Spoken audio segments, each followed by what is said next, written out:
We are going to perform a voltage drop test on this vehicle. When you have a starting issue, sometimes the problem could be your battery, could be your starter motor, or in many times it could be wires connections. So by performing a voltage drop test, it will help you to pinpoint the source of the fault. So this vehicle has an issue. So this is a great example of why performing voltage drop tests, it's crucial to figure out exactly where a problem might be. We are going to perform a voltage drop test on both the positive and the negative side of the circuit. We will also use a thermal imaging gun to prove where the actual problem is. Performing a voltage drop test on the positive side of the circuit. The way the multimeter is connected, the multimeter red lead is connected to the battery positive. I'm using an alligator terminal connection. And the black lead is connected at the starter motor B terminal. To get a sense of where it's connected, we have a starter motor assembly here. There are 3 terminals on the starter motor. We have a B terminal, which is connected to the battery, directly to the battery, so you have battery voltage at all times.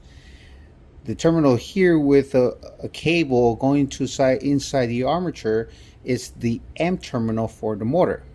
And the small lead here, the connection is for the S terminal, for the solenoid. So we have 3 terminals. The way the multimeter is connected, it's connected directly to the B terminal. So we are going to check voltage drop at the starting circuit. So this is known as total voltage drop on the positive side. The way you're going to set your multimeter, you're going to connect your multimeter and set it up in voltage DC. As you know, as you can see right now, the multimeter is displaying 0 volts. The main reason is because there is no current flowing. In order to have a voltage drop measurement, or when you perform a voltage drop measurement on any circuit, the circuit has to be on. Meaning that in this case is the starting circuit. That means the engine should be cranking. So when you perform this test, make sure that the engine is disabled. What I'm going to do right now, I'm going to bypass the whole system and applying voltage directly to the S terminal at the fuse box when I crank this engine, because we just want the engine to crank for a few seconds when you perform this test. So the maximum measurement you're allowed to measure on the positive side is 0.5, which means that is 500 millivolts. But only when current flows. Right now current's not flowing, you get no measurement, voltage is at 0. When we crank the car, you will see that reading.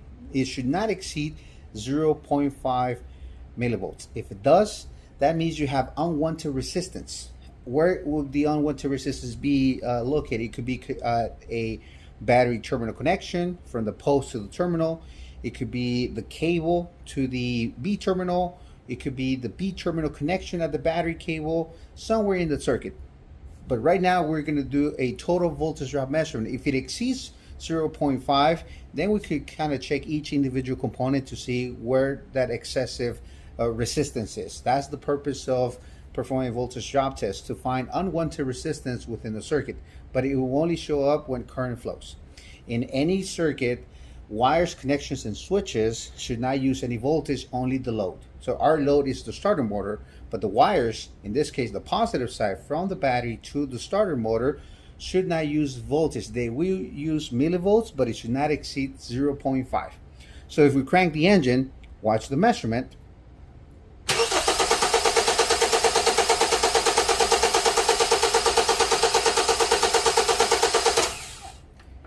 The voltage was fluctuating a little bit, but it was averaging at 195 millivolts. That was the average voltage. So that means it did not exceed 0.5 millivolts. That means wires connections are in a good condition in this starting circuit. No unwanted resistance found. Circuit is working normal. Now let's move on and check the negative side of the circuit. To check voltage drop on the negative side of the circuit, one lead from a multimeter, in this case I'm going to attach the red lead From the multimeter, I just have a jello alligator clip so I could be able to clamp around the terminal. It's going to go to the battery negative terminal. Now on the starter motor side, the way this the black lead in this case it's connected to the housing. So it could be to a bolt that's attached to the starter motor, ideally to the assembly. It'll be a good spot, but do not attach it to this side, which has paint. It's not going to have a good connection. So the multimeter lead is attached to the starter housing. When the housing gets bolted to the block, it gets grounded. So that will be the ground side. That's how we have attached the multimeter. Now let's crank the car and look at the measurements of the multimeter when we crank our engine. So if we crank our engine, we get a reading of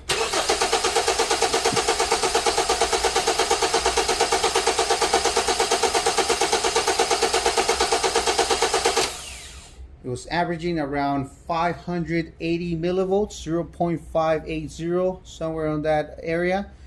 On the negative side, the maximum that you're allowed is 0.2, 200 millivolts. In this case, this is measuring a little over 500. So if I crank the engine one more time, look at the measurement.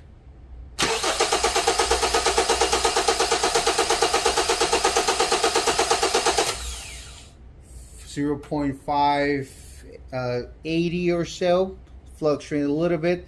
So that tells you we have unwanted resistance on the negative side. Now it could be anywhere in the circuit. It could be at the terminal from the battery negative to the post. It could be the cable from the battery negative to the chassis, and from the chassis to the engine block. So, or it could be a connection, a cable. So we're gonna check each individual connection to find out where we have that excessive resistance. Measuring over 200 millivolts, that means you have unwanted resistance. So we need to find out where the unwanted resistance is located. So we're gonna check each individual connection individually, and we'll go from there. And we're gonna check one terminal at a time to pinpoint the source of the fault. Okay, so let's narrow it down. Let's find out where do we have the unwanted resistance on the negative side. We're gonna start at the battery, and then we're gonna move our way up to the starter motor so we could figure out exactly where we have the unwanted resistance. So in this case, if we hook up the multimeter to check the resistance across, we will need to check our... Okay, so let's narrow it down. Let's find out where do we have the unwanted resistance on the negative side. We need to narrow down to either a connection or a cable. So we're going to start at the battery, and we're going to move from the battery, we're going to move our way down to the starter motor. So first, we're going to check the connection at the battery. To check this connection, one lead of your multimeter will be connected at the post, and the other lead will be connected at the terminal. You set the meter in volts DC. We crank our engine, and then we'll get a reading.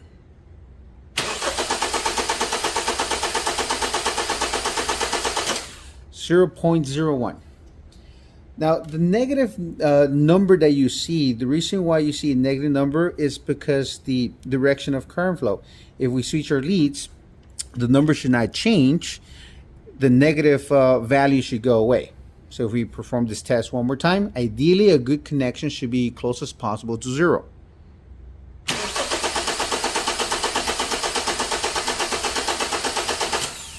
And in this case, we have 1 millivolt.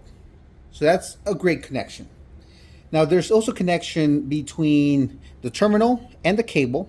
This is a sensor module that is used for charging systems to sense the to monitor your charging system. If there's a connection in that, a bad connection in that unit that is using voltage, we could also find out.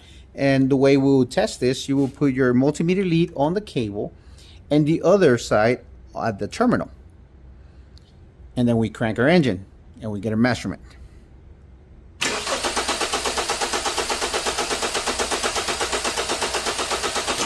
Averaging at 30 millivolts. So around 30. So 30 plus 1 is like around 31 millivolts. So this reading should be a little bit less than 50 millivolts, and we're on the 30s, so that's a good connection, good voltage drop around that side. So now let's check the rest of the circuit. Now let's perform a voltage drop on the cable from the battery negative, from the battery to the chassis.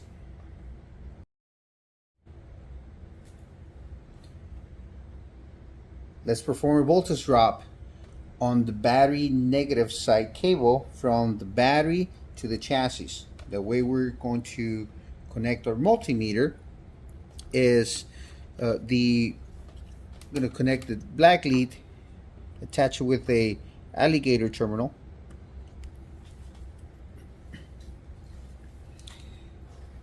The red lead is going to go down here, and I'm going to touch the cable with the lead. So I'm touching the cable itself, not the bolt, but the cable. That is testing the cable. So we won't get a reading until we crank our engine.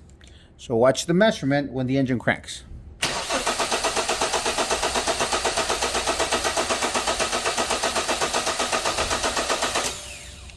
Averaging around 250 millivolts. That is too much resistance. That cable has too much internal resistance. But our total voltage drop was a little over 500. So we still have something else.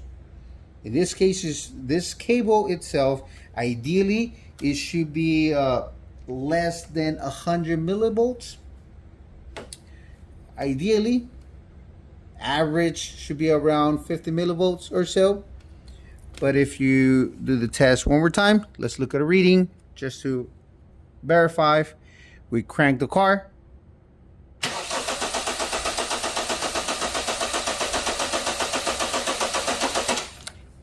Averaging around 250 millivolts. Something else to keep in mind when you do voltage drop testing. Current is flowing through the starter motor. The starter motor is getting hot. So make sure that as you move your leads across a component such as a wire or a connection, let the starter motor cool down for maybe approximately 3 minutes or so. Let it cool down, otherwise you could potentially damage the starter motor because it will overheat on you. So at least at this point we found a bad cable, but there's something else. So let's move on and to the rest of the circuit and find out what is happening. Right now we're going to test the connection from the cable to the chassis. So this is another connection. We might have unwanted resistance there too. So we're going to find out. So to check the connection, we will connect our cable and the bolt. Check that connection there. So we're going to put our multimeter leads across these two terminals. This will be a little tricky at times when you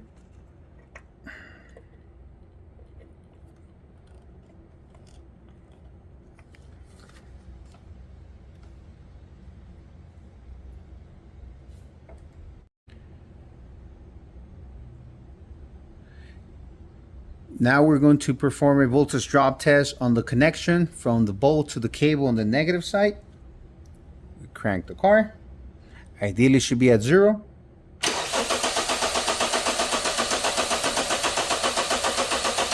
We have 33 millivolts. Now just keep in mind the 250 plus the 30 plus the 30 over here and the 1, it's adding up. So that's why we did at the beginning a total voltage drop. We're just trying to find out where do we have unwanted resistance. So let's move on to the rest of the circuit.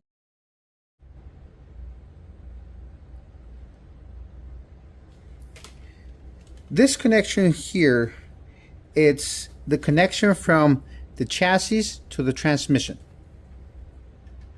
The way we're going to connect our multimeter to check this connection, we're just gonna set the meter in one in the bolt, the other terminal on the cable. We watch our meter and we crank our engine.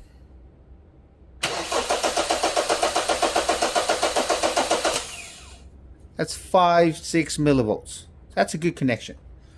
But there's also so what we just tested was the connection from the bolt to the cable, but we should also check the connection at the chassis. Here's why. To check this connection, since we know that the cables are connected properly, I'm going to move our camera here just a little bit so we can look at both terminals together. Keep in mind something. We have two cables. The connection between those two cables is the chassis. We check connection between the bolt and the cable. On each one, it measures less than 50 millivolts.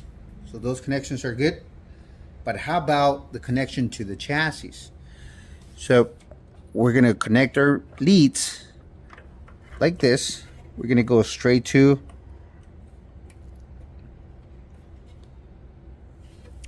terminal at the bolt.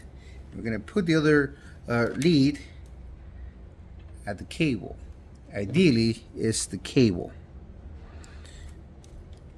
But we know that the bolt to the cable, it's a good connection. Actually, let's just go to the bolt. And watch the meter when we crank our engine.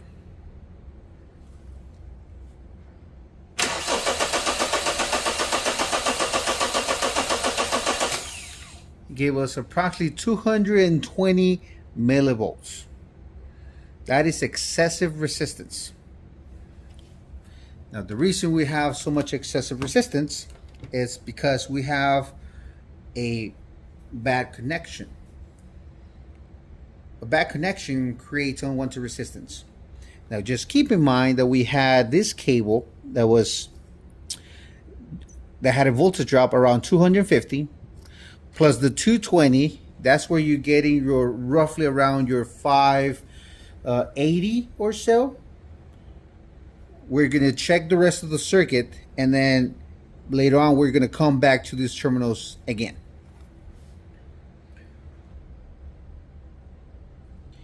Now let's check the connection from the chassis to the transmission, because the starter motor gets bolted to the transmission on the negative side. So as the bolt that attaches to the chassis, the red lead, we're going to use this to connect it to the transmission. We're going to go directly to the transmission. Now we're checking the connection from the chassis. We're checking not only the connection, but also we're checking the cable. The cable that attaches to, or that connects to the transmission. So we set the meter in volts, and we're going to crank our engine.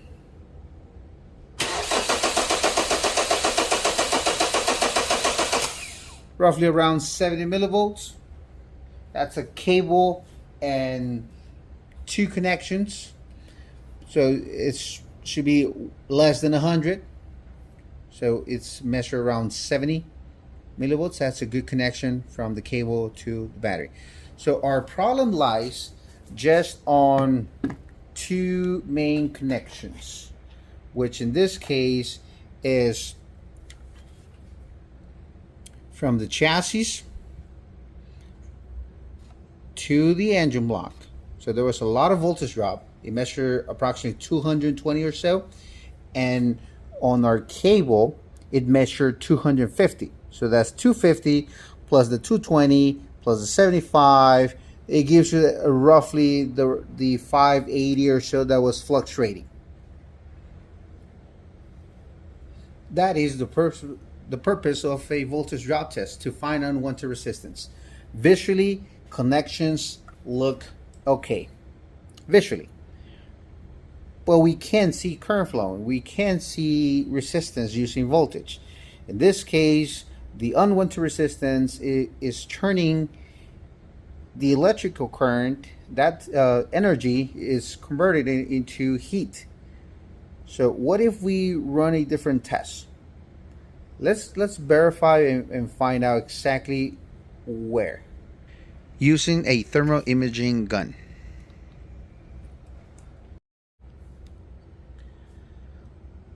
Okay, so we have a thermal imaging gun, and we're going to check two things. One, with the multimeter, it's connected to the to measure total voltage drop on the negative side. That means it's connected on the battery negative and the starter motor housing. That's the total negative.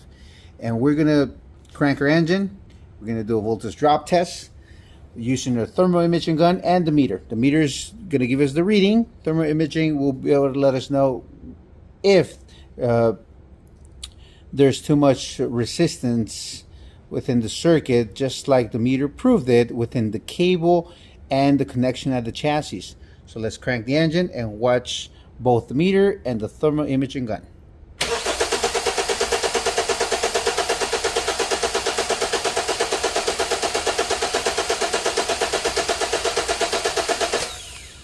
That's where that wire is getting hot here on the top, and we have too much heat at that connection. So we have a bad connection at the chassis from the negative side to the chassis, but also the cable itself is getting too hot.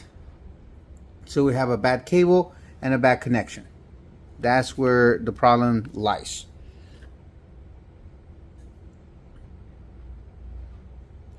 In this case, the repair will be replacing the cable, removing the terminal, cleaning the contacts, and torquing that cable back to specs. So as we saw through our tests, the total resistance exceeded on the negative side. Maximum is 200, measure 580 or so millivolts. That's a lot. The multimeter proved where it was. Thermal imaging, it's a really good tool to use. It's a great tool, but I would say if you don't have access to a thermal imaging gun, trust the multimeter. The multimeter cannot lie. If you use the multimeter properly and you know what type of test you're performing and what exactly you're looking for, and you're interpreting the measurements, the readings, you know what you're looking for, you will be able to find it. Trust the meter. Trust voltage drop testing. It will help you to find unwanted resistance on any circuit, in this case, the starting circuit.